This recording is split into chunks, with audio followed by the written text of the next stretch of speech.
Hi అండి, welcome to my channel Jyothi Kumli vlogs. నేను ఈరోజు ఎగ్ దమ్ బిర్యానీ చేసుకోవాలనుకుంటున్నాను. దానికి ముందుగానే ఎగ్స్ బాయిల్ చేసి ఉంచుకున్నాను. ఆయిల్లో అదే కళాయిలో ఆయిల్ పెట్టుకొని ఆయిల్లో సాజీరా, దాల్చిన చెక్క, ఆకు, మరాఠీ మొగ్గ, ఇలాచి అన్నీ వేసుకొని కాస్త ఫ్రై అయిన తర్వాత ఆనియన్స్ అందులో వేసుకోండి. ఆనియన్స్ కూడా ఒక 3 మీడియం సైజు ఉల్లిపాయలు అయితే సరిపోతాయి. మేము సన్నగా కట్ చేసుకోవాలి. అవి కాస్త ఫ్రై అయిన తర్వాత అందులోనే అల్లం వెల్లుల్లి పేస్ట్ కూడా యాడ్ చేసుకోండి. నేనైతే ఆ క్లిప్ మిస్ అయింది. అల్లం వెల్లుల్లి పేస్ట్ యాడ్ చేసుకోండి. అలా అటు ఇటు కలుపుతూ మనం మంచిగా గోల్డెన్ బ్రౌన్ కలర్ వచ్చినట్టు వేయించుకోవాలి. ఆనియన్స్ అయితే నేను 1.5 గ్లాసు తీసుకున్నాను రైస్. దానికి తగ్గట్టు వాటరు ఒక 5 గ్లాసు వేసుకుంటే సరిపోద్ది.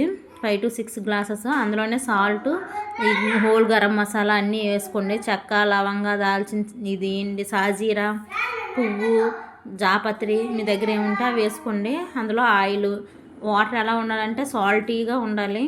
మన సముద్రంలో ఉప్పు వాటర్ ఎలా ఉంటాయో అలా ఉండాలి. మనకి సముద్రం వాటర్ ఎలా ఉంటాయో అలా ఉండాలి. అదే పర్ఫెక్ట్గా రైస్కి సరిపోద్ది. ఆనియన్స్ ఆల్మోస్ట్ వేగాయి. ఇంకొంచెం వేగితే నేను ముందుగానే 1 అవర్ ముందు రైస్ నానబెట్టుకున్నాను. అలా మరిగేటప్పుడు రైస్ యాడ్ చేసుకోవాలి. ఈ స్టేజ్లోనే రైస్ యాడ్ చేసుకున్నాక అటు ఇటు కలుపుకోవాలి. టమాటాలు కూడా టమాటా నీట్గా జాగ్రత్తగా కలుపుకోవాలి. నా గ్రేవీ అయితే రెడీ కూడా రెడీ యాడ్ చేసి ఎగ్స్ యాడ్ చేసుకోండి. ఫ్రై చేసి ఎగ్స్ కట్ చేసుకొని వేసుకోండి. ఘాట్లు పెట్టుకోండి ఎగ్స్కి. బిర్యానీ అయితే చాలా కొంచెం మసాలా లోపలికి పడుతుంది. ఎవరైనా ట్రై చేయాలనుకుంటే ఊర్లో మన పల్లెటూరులో కూడా ఈజీగా మనం ట్రై చేయొచ్చు. ఎందుకంటే మనకు అన్నీ దొరికే ఇంగ్రీడియంట్స్ యాడ్ చేసుకొని కొంచెం అటు ఇటు టర్న్ చేసుకుంటే ఆ మసాలా అనేది మ్యాక్సిమం మన ఇంట్లో ఉంటాయి కూడా.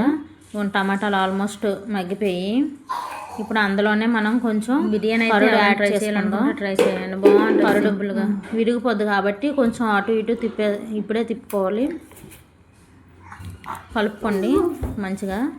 వీళ్ళండి పెరుగు రైస్ అలా మనం 60% ఫస్ట్ స్టేజ్లో 60% బాయిల్ అయిందా లేదో చూసుకొని యాడ్ చేసుకోండి. కారం ఇప్పుడే అన్నీ యాడ్ చేసుకుంటాం. కారం ఎందుకంటే కొంచెం పసుపు, మరి అదేం వాటర్ గరం మసాలా, గ్రేవీ, ధనియాల జీలకర్ర పొడి, ధనియాల జీలకర్ర కలిపి పొడి ఉంది. ఆ పొడి లేయర్ అయితే అలా వేసుకుందాం. సపరేట్గా మీ ధనియాల పొడి వేరేగా, జీలకర్ర పొడి వేరేగా ఉంటే యాడ్ చేసుకోండి. తర్వాత 90% రెండు కలిపి 3 లేయర్స్ లాగా అయిపోద్ది.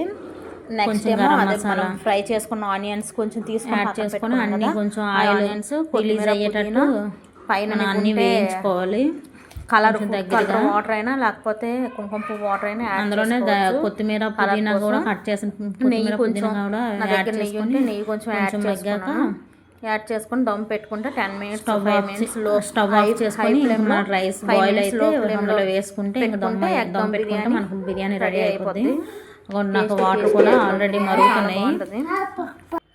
మేమైతే తిన్నాం, చాలా బాగుంది. ఇగో ఫైనల్గా అయిపోయింది బిర్యానీ. మావాడు ఊరికి ఇంకా తీసిన వెంటనే ఆకలేస్తుంది అంటే ఇంకా వెంటనే సర్వ్ చేస్తాను. ఇంకా కాస్త ఒక 5 minutes ఉంటే ఇంకా బాగుంటుంది బిర్యానీ. సర్వ్ చేసుకుంటున్నాం. మీరైతే ఒక 5 minutes స్టవ్ ఆఫ్ చేసి ఒక 10 minutes అలా ఉంచుకుంటే మంచిగా ఇంకా మగ్గి మంచిగా అనిపిస్తుంది బిర్యానీ. మాదైతే బాగా వచ్చింది. పొడిగా చూడండి ఎంత పొడిగా వచ్చిందో. నా వీడియో నచ్చినట్లయితే లైక్ చేయండి, షేర్ చేయండి, సబ్స్క్రైబ్ చేయండి. ప్లీజ్ ఇలా సపోర్ట్ చేస్తూ ఉండండి. ఇంకా మీకు ఏం వీడియోలు కావాలో కామెంట్ బాక్స్లో చెప్పండి. నాకు వీలైనంత వరకు చేయడానికి ట్రై చేస్తాను. Thank you for watching.